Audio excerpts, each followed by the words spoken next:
Welcome back in online class of Urmila Devi PG college रसार Baraut Prayagraj.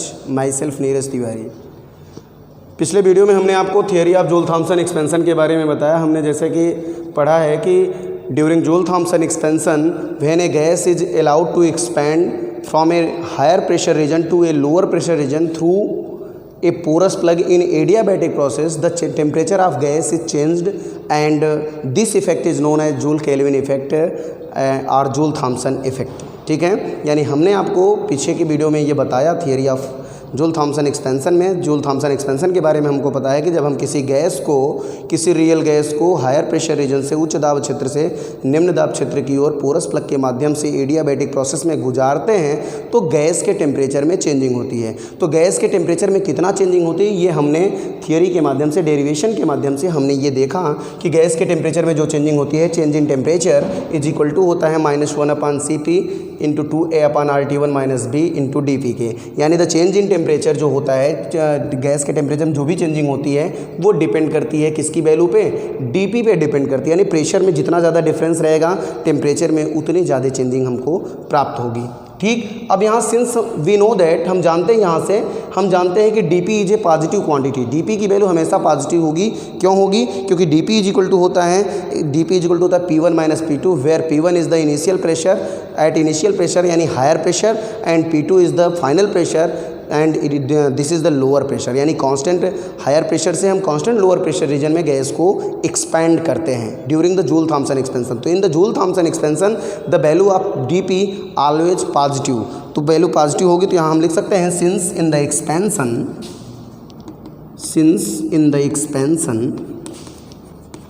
Expansion हम यहाँ लिख सकते हैं since in the expansion dP is equal to क्या होगा, P1 - P2 होगा, इज़ ऑलवेज पॉजिटिव। ये हमेशा पॉजिटिव रहेगी क्योंकि P1 की वैल्यू अधिक रहेगी इन कंपैरिजन टू P2।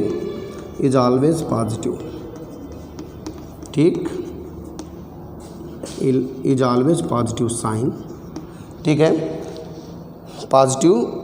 तो यहाँ से इज ऑलवेज पॉजिटिव होगी तो यहाँ से हम लिख सकते हैं the sign of dt is equal to है T2 - T1। तो T2 - T1 the sign of dt is equal to हमने माना क्या है, T2 - T1 माना है। विल डिपेंड्स, किस पे डिपेंड करेगी? देखिए, इस पे डिपेंड नहीं करेगी। dP ऑलवेज पॉजिटिव होगा तो साइन ऑफ dt डिपेंड किस पे करेगी? साइन ऑफ dt डिपेंड करेगी 2A/RT1 - B पे। ये तो कांस्टेंट वैल्यू है, इस पे डिपेंड नहीं करेगी। केवल इसकी वैल्यू पॉजिटिव होगी तो dt की वैल्यू नेगेटिव होगी, इसकी वैल्यू नेगेटिव होगी तो इसकी वैल्यू पॉजिटिव होगी, माइनस माइनस प्लस हो जाएगा। पॉजिटिव होगी तो dt की जो साइन होगा the sign of dt T2 - T1 will depends upon किस पे डिपेंड करेगा? डिपेंड करेगा 2A/RT1 - B पे। The sign of dt will depends upon the term लिख सकते हैं आप, upon the term 2A/RT1 - B पे डिपेंड करेगा इस प्रकार से। तो यहाँ से कुछ स्पेशल केसेस हमको मिलेंगे। देखिए, यहाँ से हम यहाँ कंसीडर कर सकते हैं 2A/RT1 - B। 2A/RT1 - B की वैल्यू पॉजिटिव कब होगी? जब 2A/RT1 की वैल्यू B से अधिक होगी। तो 2A/RT1 when 2A/RT1 is greater than B then the value of 2A/RT1 - B is positive. तो जब इसकी वैल्यू पॉजिटिव होगी तो टोटली वैल्यू माइनस है, ये माइनस है तो माइनस, पॉजिटिव और माइनस मिलके माइनस हो जाएगी। तो dt की वैल्यू क्या होगी? नेगेटिव आएगी। यानी कि टेम्परेचर चेंज जो होगा dt की वैल्यू नेगेटिव होगी। नेगेटिव साइन इंडिकेट ये करेगा कि the change of temperature is always decreases. यानी जो टेम्परेचर में चेंजिंग होगी वो डिक्रीज करेगी, फॉल करेगी, यानी गिरेगी नीचे। ठीक है, फिर यहाँ से अगर हम 2A/RT1 की वैल्यू, अगर ये निगेटिव होती है 2A/RT1 - B की वैल्यू नेगेटिव होती है। नेगेटिव कब होगी? जब 2A/RT1 की वैल्यू B से कम रहेगी। यानी 2A/RT1 की वैल्यू कम होगी B की अपेक्षा। जब B से कम रहेगी तो 2A/RT1 - B की वैल्यू नेगेटिव आएगी। नेगेटिव हो जाएगा पॉजिटिव, तब dt की वैल्यू पॉजिटिव होगी। यानी कि टेम्परेचर, तब जूल थॉम्सन एक्सपेंशन के दौरान जो टेम्परेचर ऑफ गैस होगा वो इंक्रीज करेगा। यानी गैस का टेम्परेचर बढ़ेगा। जब हम गैस को हायर प्रेशर रीजन से लोअर प्रेशर रीजन की ओर गुजारेंगे तो गैस का टेम्परेचर इंक्रीज करेगा। कब? जब 2A/RT1 की वैल्यू B से कम होगी तब। ठीक है, तीसरा केस हमारा बनता है जब 2A/RT1 की वैल्यू B के बराबर हो।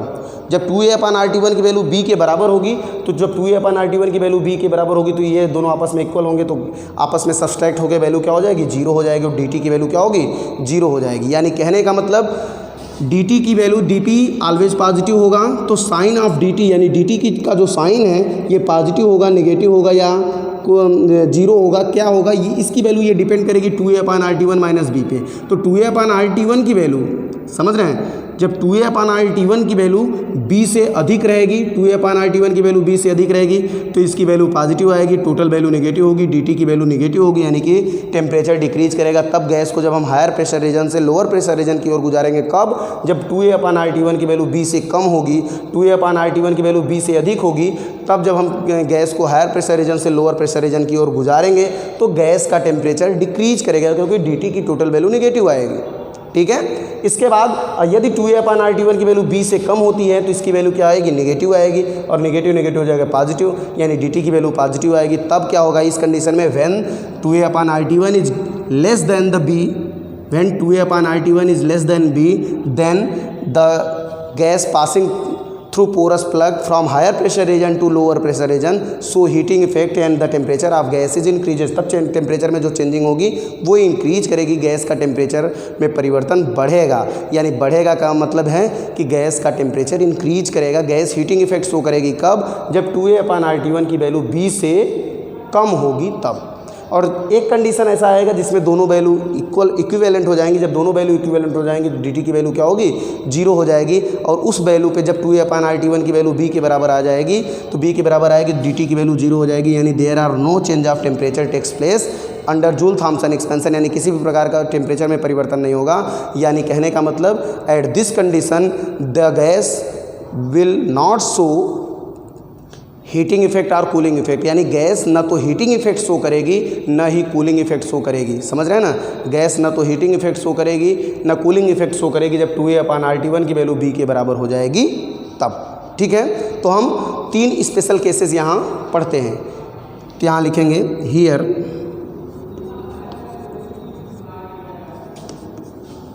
Some special cases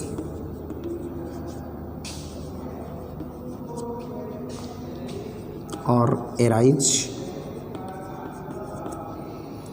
first case हमारा क्या होगा, केस फर्स्ट हो जाएगा। पहला केस हमारा बनेगा इफ़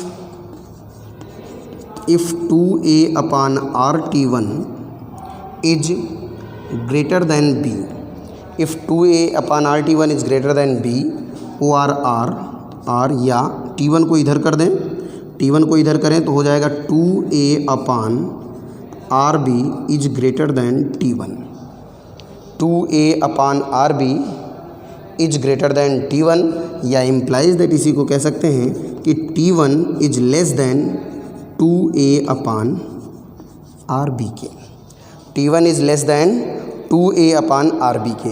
जब T1 की वैल्यू 2a/RB से कम होगी तो यहाँ ध्यान दीजिए, जब 2a/RT1 की वैल्यू b से अधिक होगी तो 2a/RT1 की वैल्यू b से अधिक होगी तो अधिक में से कम घटेगा, वैल्यू 2a/RT1 माइनस b की वैल्यू ऑलवेज पॉजिटिव होगी। जब इसकी वैल्यू पॉजिटिव होगी तो ये माइनस साइन ऑलरेडी यहाँ से है तो पॉजिटिव होगी, वैल्यू क्या हो जाएगी, dt की टोटल वैल्यू क्या आएगी, नेगेटिव आएगी। तो यहाँ लिखेंगे in this case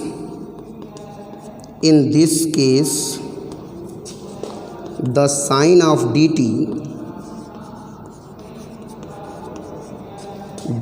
is negative, the sign of dt is negative। in this case the sign of dt is negative, या the sign of dt is negative कह सकते हैं, या will नेगेटिव होगा is negative, thus on suffering Joule Kelvin, thus on suffering Joule Kelvin expansion, thus on suffering Joule Kelvin expansion, thus on suffering Joule Kelvin expansion, the temperature of gas will fall. The temperature of gas will fall. That is, कह सकते हैं, that is the gas show cooling effect. The gas show cooling effect. ठीक है, यानी हमने यहाँ दिखाया कि dt की वैल्यू, dt की जो साइन होगी वो डिपेंड करेगी 2a/RT1 - b पे. ठीक है, क्यों? क्योंकि dp ऑलवेज पॉजिटिव होगी, cp की वैल्यू से मतलब नहीं है, यानी 2a/RT1 - b की वैल्यू पॉजिटिव होगी या नेगेटिव होगी, उसके अकॉर्डिंगली dt की वैल्यू हम dt का साइन डिनोट करेंगे. तो हमने यहाँ लिखा since the expansion dp is always positive. क्यों dp पॉजिटिव होगी? क्योंकि हम जानते हैं कि dp इक्वल टू हमने माना P1 - P2 and P1 is the initial pressure, इसकी value P1 is the constant high pressure and P2 is the constant low pressure. तो P1 की वैल्यू P2 से हमेशा अधिक होगी, इसलिए P1 - P2 की वैल्यू ऑलवेज पॉजिटिव होगी. तो ये पॉजिटिव हो गया, तो ये तो पॉजिटिव रहेगा, इससे मतलब है नहीं.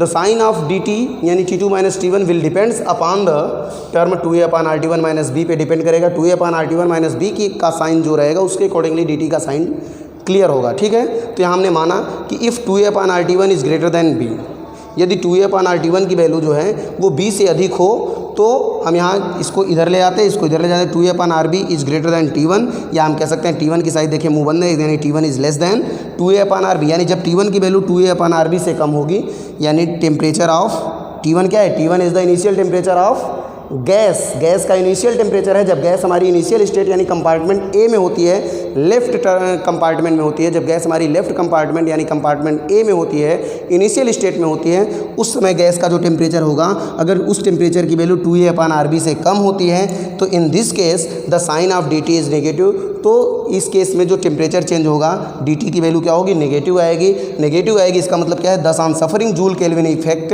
या 10 on suffering Joule Kelvin expansion. तब गैस जब जूल केल्विन एक्सपेंशन के दौरान, जब गैस को हम जूल केल्विन एक्सपेंशन में कंसीडर करेंगे तो जूल केल्विन एक्सपेंशन में the temperature of gas will fall. 10 on suffering Joule Kelvin expansion the temperature of gas will fall, यानी तब गैस जब हमारी जूल केल्विन एक्सपेंशन से होकर गुजरेगी, जूल केल्विन एक्सपेंशन में गैस का टेम्परेचर क्या होगा? फॉल, यानी कम होगा, घटेगा. समझ रहे हैं? दैट इज कह सकते हैं कि the gas so cooling effect, यानी गैस क्या होगी? ठंडी हो जाएगी. कहने का मतलब जब हम हायर प्रेशर रीजन से गैस को लोअर प्रेशर रीजन में ले जाएंगे, कब? जब गैस का टेम्परेचर, गैस का इनिशियल टेम्परेचर, प्रारंभिक टेम्परेचर 2a/RB से 2a/RB से कम होगा, तो गैस को जब हम हायर प्रेशर रीजन से लोअर प्रेशर रीजन में जूल थॉमसन एक्सपेंशन में कंसीडर करेंगे तो गैस का टेम्परेचर घटेगा, गैस के ताप में कमी आएगी, गैस का टेम्परेचर घटेगा. और गैस क्या होगी? गैस का जब टेम्परेचर घटेगा यानी गैस ठंडी होगी, गैस कूलिंग इफेक्ट शो करेगी, यानी गैस ठंडी हो जाएगी. द गैस सोच कूलिंग इफेक्ट, तो गैस कूलिंग इफेक्ट यानी ठंडक के प्रभाव को रिप्रेजेंट करेगी, गैस कूलिंग इफेक्ट शो करेगी. ठीक, कब? जब गैस का इनिशियल टेम्परेचर यानी गैस का टेम्परेचर जो है T1 की वैल्यू इनिशियल टेम्परेचर 2a/RB से कम होगा तो गैस कूलिंग इफेक्ट शो करेगी. ठीक, दूसरा केस देखते हैं यहाँ से. सेकेंड केस में हम मान लेते हैं केस 2. केस 2 हम देखते हैं. केस 2 में हम मान लेते हैं कि इफ़ 2a/RT1 की वैल्यू यहाँ हमने ग्रेटर मानी तो लेस मान लेते हैं. हम यहाँ कंसीडर करते हैं if 2a/RT1 is less than b OR T1 को उधर करेंगे, यानी 2a/RB is less than T1. T1 को उधर करेंगे, b को इधर ले आएंगे, 2a/RB इज़ लेस देन हो जाएगा T1 के, या इम्प्लाइज दैट यहाँ से कह सकते हैं T1 is greater then 2a/RB. ठीक, तो इस केस में क्या होगा? जब 2a/RT की वैल्यू b से कम होगी, जब 2a/RT1 की वैल्यू b से कम होगी तो 2a/RT1 की वैल्यू कम होगी b की अपेक्षा, तो इसकी वैल्यू कम होगी, b की वैल्यू अधिक होगी, तो अधिक में से जब कम घटेगा तो वैल्यू क्या आ जाएगी? नेगेटिव. 2a/RT1 - b की वैल्यू, तो ये वैल्यू अधिक होगी इसकी अपेक्षा, तो यहाँ जो साइन आएगा जब इसको सब्सट्रैक्ट करेंगे तो साइन क्या होगा? जो साइन आएगा वो नेगेटिव आएगी. यानी 2a/RT1 - b की वैल्यू क्या होगी? नेगेटिव होगी. जब b की वैल्यू अधिक होगी 2a/RT1 से तो इसकी टोटल वैल्यू 2a/RT1 - b की वैल्यू क्या होगी? नेगेटिव आएगी. जब इसकी वैल्यू नेगेटिव आएगा तो नेगेटिव नेगेटिव क्या हो जाएगा? पॉजिटिव हो जाएगा. माइनस माइनस हो जाएगा प्लस, dt की वैल्यू क्या आएगी? पॉजिटिव आएगी. तो यहाँ लिखेंगे in this case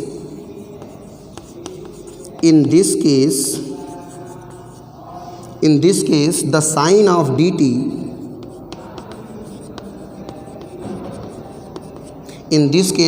of dt is positive thus on suffering thus on suffering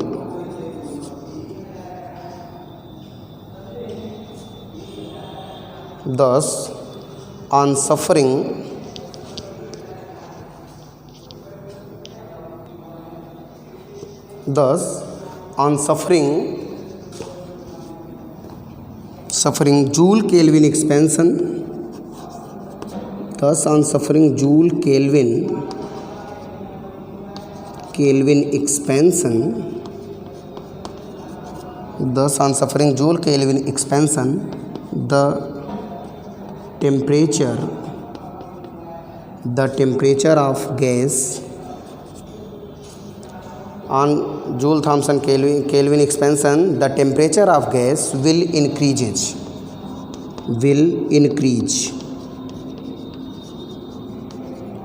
that is करके लिख सकते हैं the gas show heating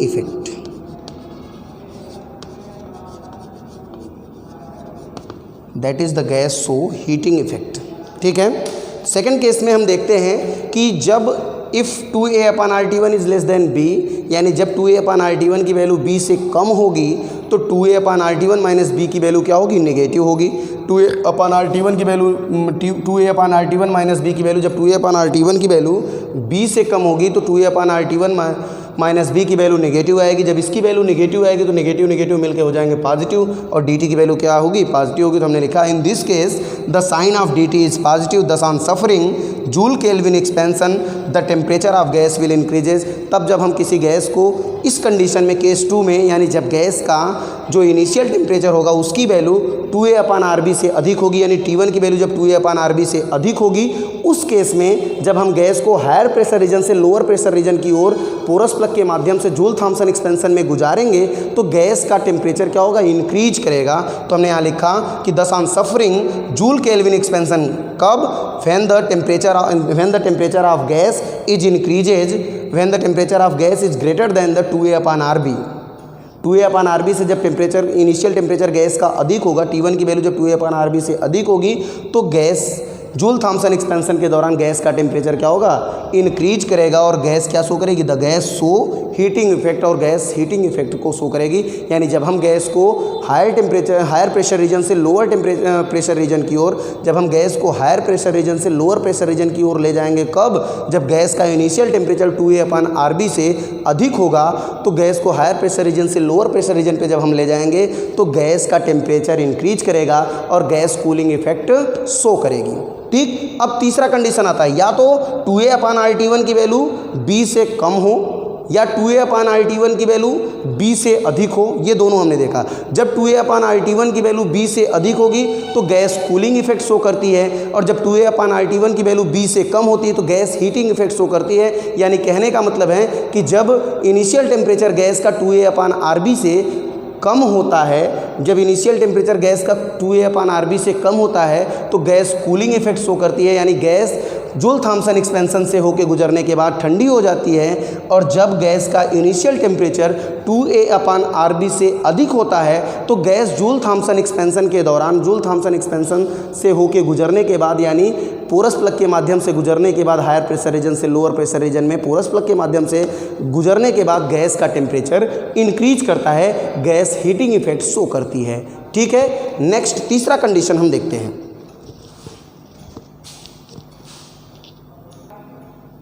ठीक है, फिर केस 3 हम देखते हैं। केस 3 में हमने देखा if 2a/RT1 is greater than b, if 2a/RT1 is less than b। अब हम यहाँ देखते हैं if 2a/RT1 is equal to b, और क्या कह सकते हैं हम, if 2a/RB is equal to T1 के, या इम्प्लाइज दैट कर सकते हैं if T1 is equal to 2a/RB के। ठीक, यदि T1 की वैल्यू हम 2a/RB के बराबर कंसीडर करें तो यहाँ क्या होगा, इन दिस केस, इस केस में क्या होगा, देखिए जब 2a अपान RT1 की वैल्यू b के बराबर होगी तो दोनों की 2a अपान RT1 b आपस में बराबर होंगे। जब आपस में बराबर होंगे तो दोनों आपस में घट के क्या होंगे, जीरो हो जाएंगे। जीरो हो जाएंगे तो मल्टीप्लाई करके dt की वैल्यू क्या हो जाएगी, जीरो हो जाएगी। इन दिस केस हम यहाँ लिख सकते हैं कि इन this case the value of dt, the value of dt, in this case the value of dt is zero. इस केस में हम क्या देख रहे हैं कि dt की वैल्यू आएगी जीरो। इसका मतलब क्या है, विच मीन्स दैट, इसका मतलब यह है कि ना तो गैस हीटिंग इफेक्ट शो करेगी ना ही cooling effect. Which means that the gas will not change. या हम कह सकते हैं the temperature of gas will not, which means that the temperature of gas will not change, that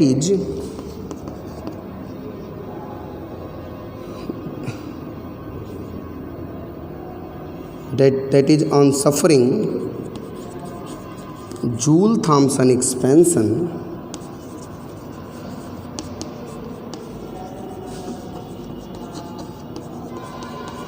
that is on suffering Joule-Thomson expansion, the gas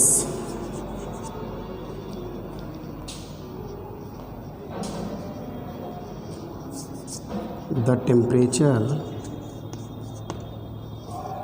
of gas will not change and the gas neither shows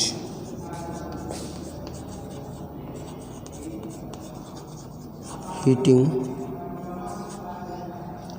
the gas neither shows heating nor cooling effect। ठीक, इन this case जब 2a अपान RT1 की value b के बराबर हो जाएगी तो हम देख रहे हैं कि 2a अपान RT1 की वैल्यू जब b के बराबर हो जाएगी तो dt की वैल्यू क्या होगी, जीरो हो जाएगी। dt की वैल्यू जीरो होगी यानी चेंज इन टेम्परेचर क्या होगा, जीरो हो जाएगा। यानी तब हम जब किसी गैस को, जब T1 की वैल्यू, यानी जब किसी गैस का टेम्परेचर T1 की वैल्यू 2a अपान RB के बराबर हो जाएगी, 2a अपान RB के बराबर हो जाएगी, यानी कहने का मतलब जब गैस का इनिशियल टेम्परेचर 2a अपान RB के बराबर होगा तो गैस न तो हीटिंग इफेक्ट शो करेगी न तो कूलिंग इफेक्ट। गैस के टेम्परेचर में कोई भी परिवर्तन नहीं होगा, गैस के टेम्परेचर में कोई भी चेंजिंग नहीं होगी, कोई भी परिवर्तन नहीं होगा, कोई भी अंतर नहीं आएगा। न तो गैस हीटिंग इफेक्ट शो करेगी न तो कूलिंग इफेक्ट शो करेगी। कब, जब 2a अपान RT1 की वैल्यू b के बराबर हो जाएगी, यानी जब गैस का इनिशियल टेम्परेचर 2a अपान RB के बराबर हो जाएगा। तो इसी इनिशियल टेम्परेचर को जब गैस का टेम्परेचर 2a अपान RB के बराबर हो जाएगा तो गैस न तो कूलिंग इफेक्ट शो करती है न ही हीटिंग इफेक्ट शो करती है। इसी टेम्परेचर को हम गैस का टेम्परेचर ऑफ इन्वर्जन कहते हैं। इसी टेम्परेचर को, इसी क्रिटिकल टेम्परेचर को, जिस टेम्परेचर पे गैस ना तो कूलिंग इफेक्ट शो करे ना ही हीटिंग इफेक्ट शो करे ड्यूरिंग द जूल-थॉम्सन एक्सपेंशन, यानी वह टेम्परेचर जिस टेम्परेचर पे गैस जूल-थॉम्सन एक्सपेंशन में गुजरने के बाद न तो गैस का टेम्परेचर कम हो न ही गैस का टेम्परेचर ज़्यादा हो, गैस का टेम्परेचर कांस्टेंट बना रहे। यानी कहने का मतलब गैस के टेम्परेचर में कोई परिवर्तन नहीं होता है जिस टेम्परेचर पे गैस को जूल-थॉम्सन एक्सपेंशन से गुजारने के दौरान पोरस प्लग से हायर प्रेशर रीजन से लोअर प्रेशर रीजन में गैस को जिस टेम्परेचर पे गुजारने के बाद गैस के टेम्परेचर में कोई भी परिवर्तन नहीं होता है, वह टेम्परेचर गैस का टेम्परेचर ऑफ इन्वर्जन कहा जाता है। ठीक, तो हम कह सकते हैं कि 2a upon RB is the temperature of inversion. तो यहाँ नीचे लिखेंगे आप, थोड़ा सा यहाँ लिखेंगे द टेम्परेचर एट विच, लिख लेंगे यहाँ से द टेम्परेचर एट विच, यहाँ लिखेंगे दैट इज करके लिखेंगे, that is at a temperature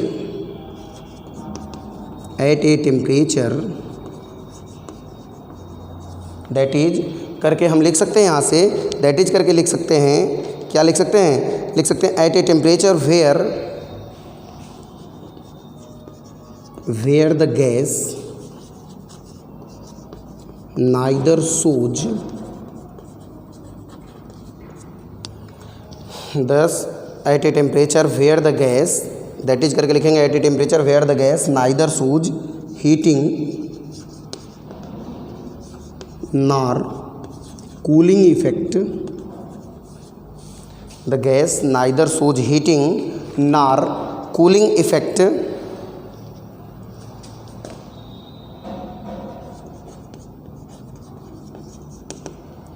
at a temperature where the gas neither shows heating nor cooling effect. This temperature is known as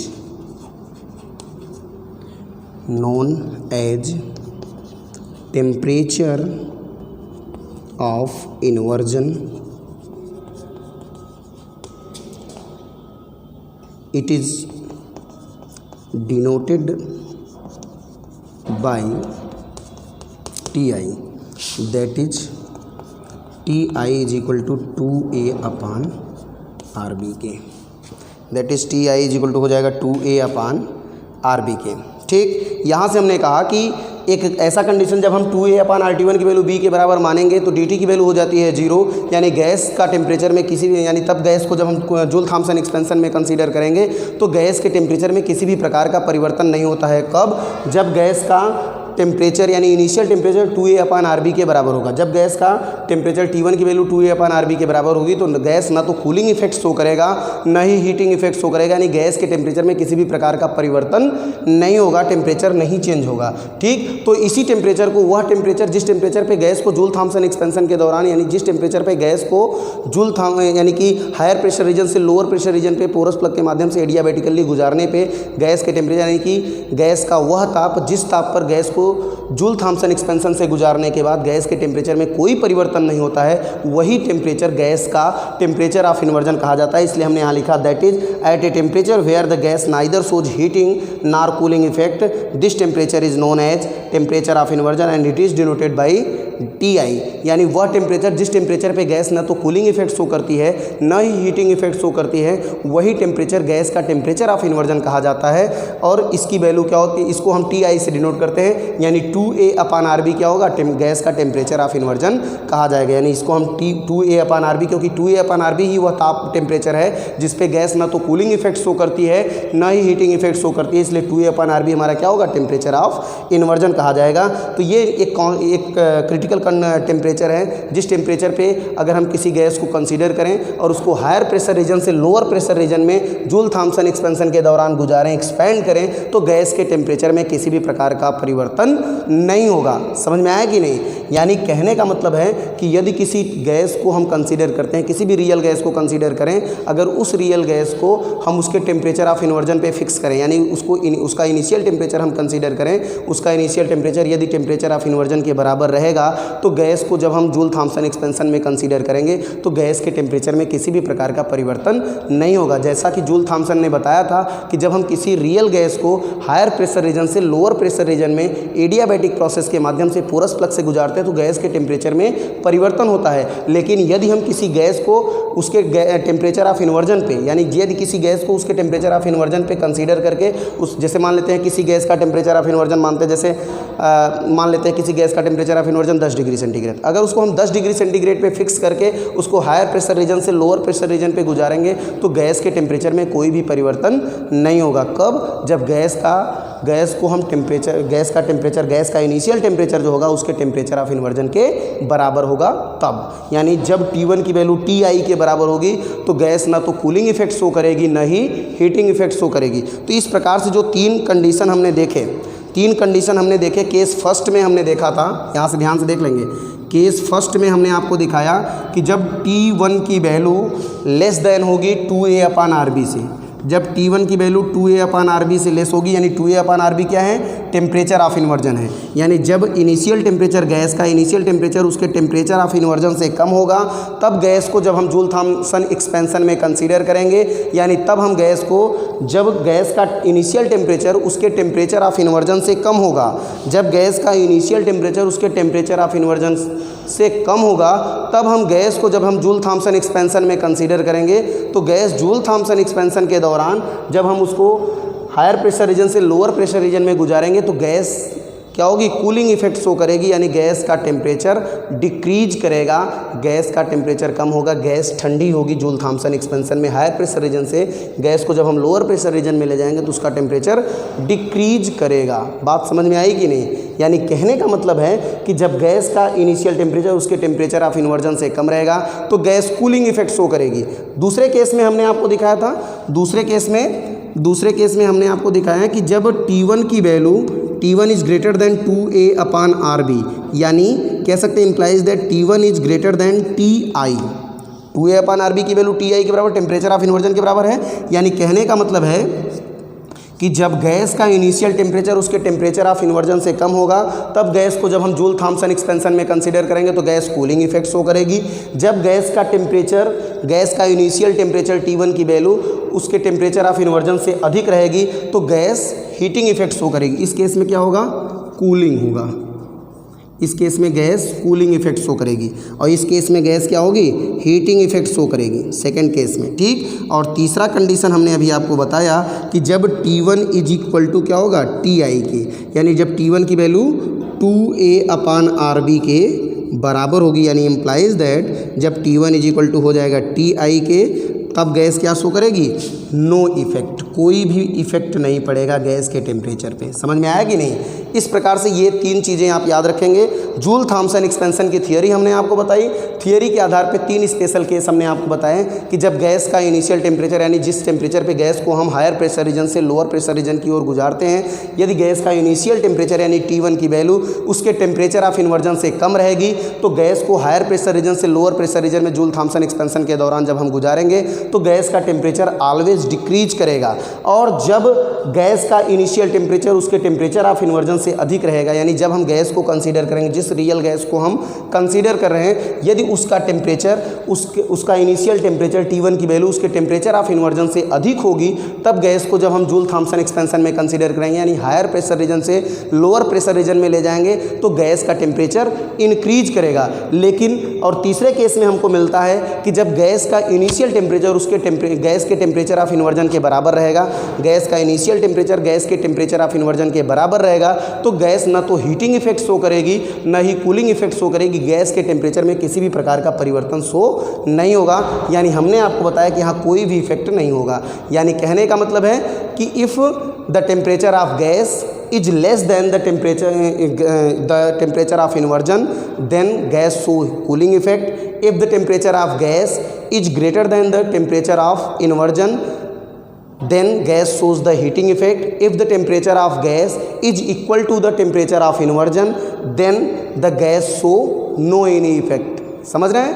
यानी जब गैस का टेम्परेचर गैस के टेम्परेचर ऑफ इन्वर्जन से कम रहेगा तो कूलिंग इफेक्ट शो करेगा। जब gas का टेम्परेचर इनिशियल टेम्परेचर गैस के टेम्परेचर ऑफ इन्वर्जन से अधिक रहेगा तो गैस हीटिंग इफेक्ट शो करेगी। जब गैस का टेम्परेचर गैस के टेम्परेचर ऑफ इन्वर्जन के बराबर रहेगा तो गैस किसी प्रकार के इफेक्ट को शो नहीं करेगी, न तो कूलिंग इफेक्ट शो करेगी न ही हीटिंग इफेक्ट शो करेगी। इस प्रकार से आज हमारा जूल थॉम्सन एक्सपेंशन का टॉपिक समाप्त होता है। जूल थॉम्सन एक्सपेंशन क्या है ये हमने आपको बताया। जूल थॉम्सन एक्सपेंशन में एंथैल्पी कांस्टेंट क्यों होती है इसको हमने आपको बताया। जूल थॉम्सन एक्सपेंशन में चेंज ऑफ टेम्परेचर की का एक्सप्रेशन क्या होता है वो हमने दिखाया। और जूल थॉम्सन एक्सपेंशन में कब हम गैस को कंसीडर करेंगे, किस टेम्परेचर पे गैस को कंसीडर करेंगे, गैस कूलिंग इफेक्ट शो करेगी, किस टेम्परेचर पे गैस हीटिंग इफेक्ट शो करेगी, किस टेम्परेचर पे गैस कोई इफेक्ट शो नहीं करेगी, इसके बारे में हमने आपको डिटेल्ड बताया। अब हम एक छोटा सा पॉइंट और बचा हुआ है उसको भी आपको समझाते हैं। जैसे हमने आपको कहा था कि when a real gas is allowed to expand during adiabatic process through a porous plug from a higher pressure region to a lower pressure region, then the temperature of gas is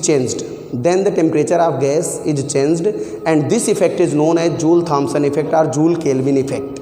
ठीक है, हमने आपको बताया था कि जब हम किसी गैस को उच्च दाब क्षेत्र से निम्न दाब क्षेत्र की ओर एडियाबैटिक प्रोसेस में पोरस प्लग के माध्यम से गुजारते हैं तो गैस के ताप में परिवर्तन होता है। ठीक है, तो ये इफेक्ट ही हमारा जूल थॉम्सन या जूल केल्विन इफेक्ट कहा जाता है। लेकिन हमने आपको बताया था कि जब गैस को हम पोरस प्लग के माध्यम से गुजारते हैं तो most of the gases are show the cooling effect at ordinary temperature. हमने आपको बताया था कि most of the gases show cooling effect at ordinary temperature, यानी मैक्सिमम गैसें ऐसी हैं जो कि ऑर्डिनरी टेम्परेचर यानी सामान्य ताप पे कूलिंग इफेक्ट शो करती हैं, यानी कि मोस्ट ऑफ द गैसेस यानी कि मैक्सिमम गैसों को अगर उनके सामान्य ताप पे कंसीडर किया जाए और जूल थॉम्सन एक्सपेंशन में कंसीडर किया जाए तो वो गैसें कूलिंग इफेक्ट शो करती हैं, except hydrogen and helium, hydrogen और हीलियम को छोड़कर। तो हाइड्रोजन और हीलियम को छोड़कर क्यों? तो हाइड्रोजन और हीलियम को छोड़कर इसलिए हमने कहा था क्योंकि जो गैसें हैं हाइड्रोजन और हीलियम को छोड़कर, कि हाइड्रोजन और हीलियम का जो टेम्परेचर ऑफ इन्वर्जन होता है बहुत ही कम होता है। जैसे हाइड्रोजन का जो टेम्परेचर ऑफ इन्वर्जन होता है वो -80 डिग्री सेंटीग्रेड होता है, जबकि हीलियम का जो टेम्परेचर ऑफ इन्वर्जन होता है -240 डिग्री सेंटीग्रेड होता है। तो जब गैस को हम इनके टेम्परेचर ऑफ इन्वर्जन यानी -80 डिग्री सेंटीग्रेड से और ठंडा करेंगे तब गैस को जूल थॉम्सन एक्सपेंशन में गुजारेंगे, तब ये कूलिंग इफेक्ट शो करेंगे। क्योंकि जब T1 की वैल्यू Ti से कम होगी, जब T1 की वैल्यू Ti से कम होगी तब कूलिंग इफेक्ट शो होगा, ठीक ना। तो हाइड्रोजन का जो टेम्परेचर ऑफ इन्वर्जन है वो -80 डिग्री सेंटीग्रेड होता है। तो जब हम हाइड्रोजन को -80 डिग्री सेंटीग्रेड से और कम यानी -80 डिग्री सेंटीग्रेड से यानी -81 डिग्री सेंटीग्रेड पे -90 डिग्री सेंटीग्रेड पे हम गैस को कंसीडर करें, गैस के टेम्परेचर को कंसीडर करें, तब उसको जूल थॉम्सन एक्सपेंशन में कंसीडर करेंगे तो वो कूलिंग इफेक्ट शो करेगा। लेकिन अगर हाइड्रोजन और हीलियम के ऑर्डिनरी टेम्परेचर पे कंसीडर करेंगे तो ऑर्डिनरी टेम्परेचर क्या होता है? Temperature of inversion -80 degree centigrade है, जबकि हाइड्रोजन और हीलियम का जो ऑर्डिनरी टेम्परेचर होता है वो उनके टेम्परेचर ऑफ इन्वर्जन से अधिक होता है। इसलिए वो अपने ऑर्डिनरी टेम्परेचर पे जूल थॉम्सन एक्सपेंशन के दौरान हीटिंग इफेक्ट शो करते हैं। समझ में आया कि नहीं? क्योंकि जो हाइड्रोजन और हीलियम है उनका जो वास्तविक टेम्परेचर होता है, ऑर्डिनरी सामान्य ताप होता है, वो टेम्परेचर ऑफ इन्वर्जन से अधिक होता है, ठीक। क्योंकि हाइड्रोजन और हीलियम का हमने आपको टेम्परेचर ऑफ इन्वर्जन बताया -80 डिग्री सेंटीग्रेड हाइड्रोजन का होता है, -240 डिग्री सेंटीग्रेड होता है किसका? हीलियम का, ठीक है। तो जब इससे अधिक और जब इनका जो ऑर्डिनरी टेम्परेचर इनका होता है वो ऑर्डिनरी टेम्परेचर इनका ऑलरेडी इस टेम्परेचर ऑफ इन्वर्जन से अधिक होता है, इसलिए गैसें ऑर्डिनरी टेम्परेचर पे हीटिंग इफेक्ट शो करती हैं। बस आज के टॉपिक में इतना ही। इस प्रकार से जूल थॉम्सन एक्सपेंशन का टॉपिक BSc पार्ट 1 के लेवल पे कंप्लीट होता है। That's all, thank you.